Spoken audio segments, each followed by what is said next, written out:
महिन्यापासून कैलासनगर परिसरातील काही सोसायटींना दूषित अगदी म्हणजे दुर्गंधीयुक्त जे पिण्यास योग्य नाही असं पाणी येत आहे।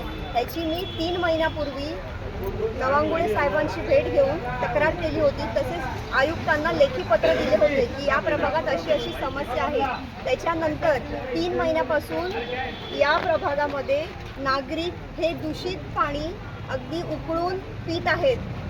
कधी कधी त्यांना टँकर देतात, कधी दिले जात नाही आणि देताना सुद्धा तुम्हाला रोज रोज टँकर का लागतात, या अधिकाऱ्यांचं नाही दुसऱ्या अधिकाऱ्यांनी असं पाणी डिपार्टमेंटमधल्या अधिकाऱ्यांनी असं वक्तव्य केलेलं आहे। जर महानगरपालिकेच्या सगळ्या प्रकारचे टॅक्स भरून नागरिकांना जर पिण्यास योग्य पाणी मिळत नाही तर फ्रीमध्ये टँकर द्यायला महानगरपालिकेला काय प्रॉब्लेम आहे? आणि मी ड्रेनेजवाले जे आहेत नवांगुळे साहेब ह्यांना प्रत्यक्ष भेटून सांगितलं होतं की इकडचे ड्रेनेजच्या लाईनमध्ये काहीतरी प्रॉब्लेम असेल, त्याच्यामुळे पिण्याच्या लाईनमध्ये पाणी ते दूषित होऊन जात आहे। सुरुवातीला गाडी ठाण्याला रिपेअरिंगला गेली, एकच गाडी आहे, महानगरपालिकेकडे गाड्या नाही, हे नाही ते नाही।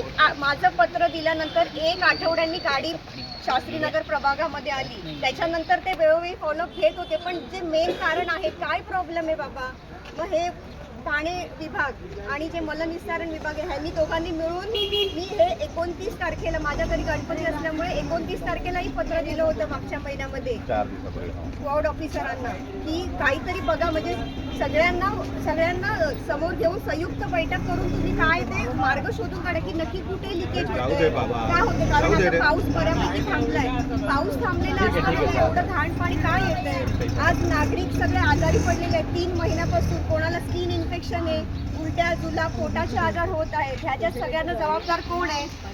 आणि हे सगळं काल माझ्या एका सगळे इथले प्रभागातील काही रहिवासी आले होते, वेणूबाई आर्केड असेल, प्रेमा वसंत स्मृतीमधील काही रहिवासी, त्यांच्यासमोर मी आयुक्तांना फोन लावला। आयुक्तांच्या फोनमुळे आज हे पटापट सगळं चालले आणि 3 महिन्यापासून आम्ही पत्र दिले। त्याचं काय म्हणजे आमच्या स्थानिक नगर जरी आम्ही माजी नगरसेवक असलो तरी आमच्या पत्राला काहीच तुम्ही हे नाही देत का, किंमत देत नाही का? आयुक्तांच्या एका फोनवर कशी आज सकाळी पटापट सगळे आले आणि रस्ता खणायला घेतला, मग एवढे दिवस आम्ही पाठपुरावा करतोय त्याचं काय? हे पाणी जो दूषित येतोय 3 महिन्यापासून त्याच्यामुळे, आणि माझा पूर्ण खर्च 2 किंवा 3,000 पूर्ण झालं। आणि हे जो दूषित पाणी आहे त्याच्यामधून स्किन इन्फेक्शन, स्टमक इन्फेक्शन आणि खूप अजून पण प्रॉब्लेम चालू आहे। तर प्लीज माझी हे एक रिक्वेस्ट आहे की पाणी प्लीज आम्हाला प्युअर आणि लवकरात लवकर द्या प्लीज। हां बोला। माझं नाव विशाल वसंत ठाकूर आहे, प्रेमा वसंत स्मृतीमध्ये राहतो। तर मागील मला 3 महिने झाले, 3 महिन्यापासून पाण्याची समस्या आहे। गढूळ पाणी येतो, किडे येतात, ते सर्व रहिवाशांची तीच तक्रार होती की याबद्दल काहीतरी करावं। ते आम्ही प्रतिनिधींना भेटलो सुद्धा, तक्रारी मांडल्यात, त्यांना सांगितलं की ही जी आहे पाण्याची समस्या ती लवकरच पूर्वत करा, कारण ते किडे आणि येतात त्याच्यामुळे आम्ही कुणाला पाहुण्यांना पण घरी बोलवू शकत नाही, अशी समस्या निर्माण झाली। सर्व नळांना जाळ्या लावून ठेवलेल्या आहेत, तर पाण्याला वास पण असा घाणेरडा चेंबरचा वास येतो, गटाराचा वास येतो। तर आंघोळी पण कधी कधी आम्ही 1-2 दिवस आंघोळ पण करत नाही, फक्त तोंड धुवूनच दिवस काढतो, अशी समस्या झालेली आहे। आणि आता 3 महिने बोललं तर भरपूर झालेले आहेत पाण्याच्या। अश्विनी अक्षय सुरेश वेडेकर आहे। माझी सासू मॉम आहे ना, ती आजारी पडली, त्यांना उलटी जुलाब आणि ताप भरपूर आलेला। 2 दिवस लगातार ते कलवा हॉस्पिटलमध्ये त्यांना घेऊन गेलेले, सलाईन लावले आणि त्यांना ना ठाण्याला ॲडमिट करायला सांगितले। तर माझी पण तुमच्याशी एकच रिक्वेस्ट आहे की पाणी चांगलं आणि स्वच्छ द्या, कमी वेळात द्या पण स्वच्छ द्या आणि चांगलं द्या, माझी एवढी रिक्वेस्ट आहे तुमच्याकडनं। में रहते हैं शास्त्री नगर में, और ये हमारे घर के अंदर का पीने का पानी है। जो पानी हम लोग लास्ट शायद 1 महीने से यही पानी 2 महीने से तो यही पानी आ रहा है।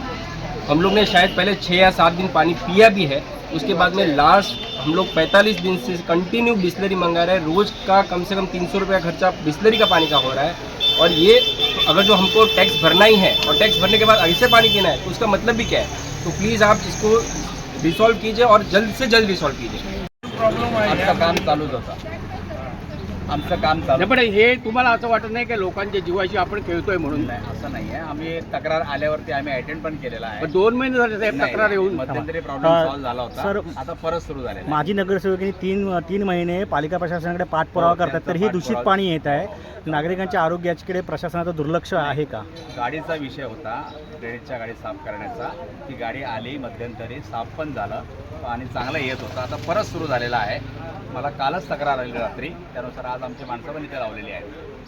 किती दिवसात हे पाणी स्वच्छ पाणी नागरिकांना मिळेल? लवकरात लवकर. किती दिवस तरी? नाही, एकदम 1 दिवस 2 दिवस सांगू शकत नाही, पण आम्ही आजपासून काम सुरू करतो आहोत. नागरिकांना स्वच्छ निदान पिण्याच्या पाण्यासाठी तरी सोय महापालिका करणार हो, आहे का? टँकर देणार आम्ही. ज्या वेळेस आमच्याकडे रिक्वायरमेंट येते मॅडमच्या थ्रू, रणजित जोशी थ्रू, तर आम्ही टँकर देतो आणि देत राहू. त्याबद्दल काही वाद नाही. हां बोला. माझं नाव विशाल वसंत ठाकूरे, प्रेमा वसंत स्थितीमध्ये राहतो. तर मागील मला 3 महिने झाले. 3 महिन्यापासून पाण्याची समस्या आहे. गढूळ पाणी येतो, किडे येतात. ते सर्व रहिवाशांची तीच तक्रार होती की याबद्दल काहीतरी करावं. ते आम्ही प्रतिनिधींना भेटलो सुद्धा, तक्रारी मांडल्यात. त्यांना सांगितलं की ही जी आहे पाण्याची समस्या ती लवकरच पूर्वत करा, कारण ते किडे आणि येतात त्याच्यामुळे आम्ही कुणाला पाहुण्यांना पण घरी बोलवू शकत नाही, अशी समस्या निर्माण झाली. सर्व नळांना जाळ्या लावून ठेवलेल्या आहेत. तर पाण्याला वास पण असा घाणेरडा चेंबरचा वास येतो, गटाराचा वास येतो. तर आंघोळी पण कधी कधी आम्ही 1-2 दिवस आंघोळ पण करत नाही, फक्त तोंड धुवूनच दिवस काढतो, अशी समस्या झालेली आहे. आणि आता 3 महिने बोललं तर भरपूर झालेले आहेत. आणि पाण्याच्या